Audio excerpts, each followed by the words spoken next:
चाचा भतीजे में गठबंधन की खबर के बीच सरकारी एजेंसियों ने समाजवादी पार्टी के नेताओं के घर छापे मारने शुरू कर दिए। जाहिर है कि अखिलेश यादव के सामने और भी इम्तिहान बाकी हैं। उधर तमाम अटकलों के बीच आखिरकार समाजवादी पार्टी और प्रगतिशील समाजवादी पार्टी का गठबंधन हो गया। अखिलेश यादव खुद अपने चाचा शिवपाल यादव के घर गए।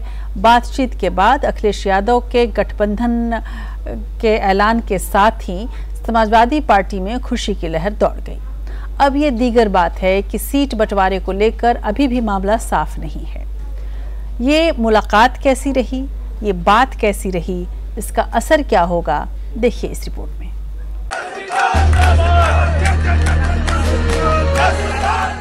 देर आयत दुरुस्त आयत। आखिर अखिलेश यादव अपने चाचा के घर पहुंच ही गए।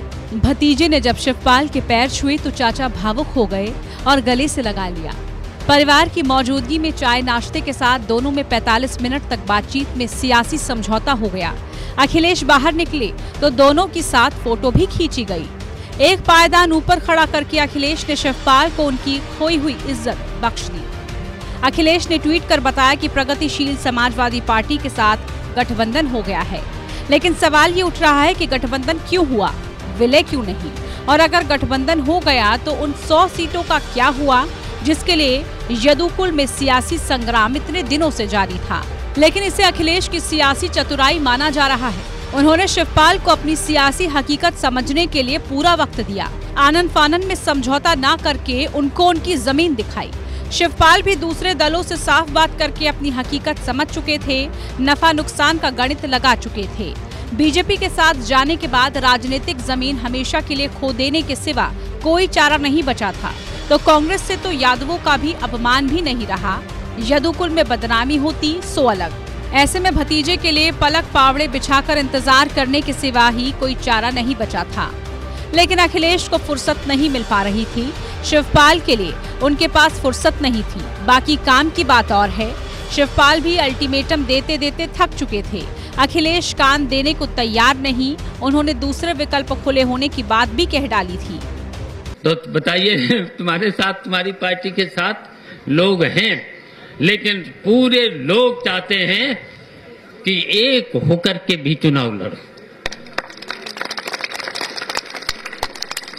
तो इसलिए हम भी चाहते हैं एक होकर के लड़ो। अब फैसला जल्दी हो जाना चाहिए। नहीं होता है तो हम एक हफ्ते के अंदर फिर कहीं न कहीं अपनी प्रगतिशील समाजवादी पार्टी का सम्मेलन फिर करेंगे। ऐसे में शिवपाल ने बेटे आदित्य को कहा, जाकर बात करो। तब अखिलेश ने समझदारी दिखाई। कहा जाता है कि अखिलेश ने कहा कि तुम बातचीत में बैठना, तब बात होगी। संदेश साफ था कि चाचा की वजह से नहीं, यदुकुल की एकता के लिए अखिलेश बात करने को राजी हैं, और हुआ भी वही। बातचीत के बाद 100 सीटों की बात तो कहीं दूर ही रह गई। सूत्रों के मुताबिक चाचा ने पहले दौर में 10 सीटों की सूची भेजी है, लेकिन समाजवादी पार्टी के खेमे के मुताबिक अखिलेश 5 से ज्यादा यानी आदित्य समेत परिवार के अलावा शिवपाल के वफादारों को जगह देने को तैयार नहीं है। बहरहाल नेता को वफादारों की जरूरत नहीं होती, वफादार ही नेता तलाशते हैं। ऐसे में अखिलेश का आदित्य के लिए खड़े होने की बात ही शिवपाल के लिए काफी है।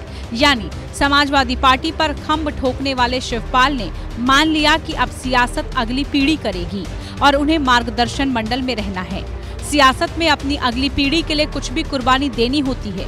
शिवपाल यादव ने भी कहा कि वो अब कोई भी कुर्बानी देने को तैयार हैं। हमने भी 4 सालों में बहुत सहयोग किया और मैं अखिलेश यादव जी से कहना चाहता हूं और पूरे समाजवादियों से कहना चाहता हूं, कितना हमसे त्याग लोगे, कितना त्याग लेना चाहो, यहां तक कि अगर खून मांगोगे खून भी दे देंगे। मुख्यमंत्री मुझे नहीं बनना, मुझे मुख्यमंत्री कभी नहीं बनना।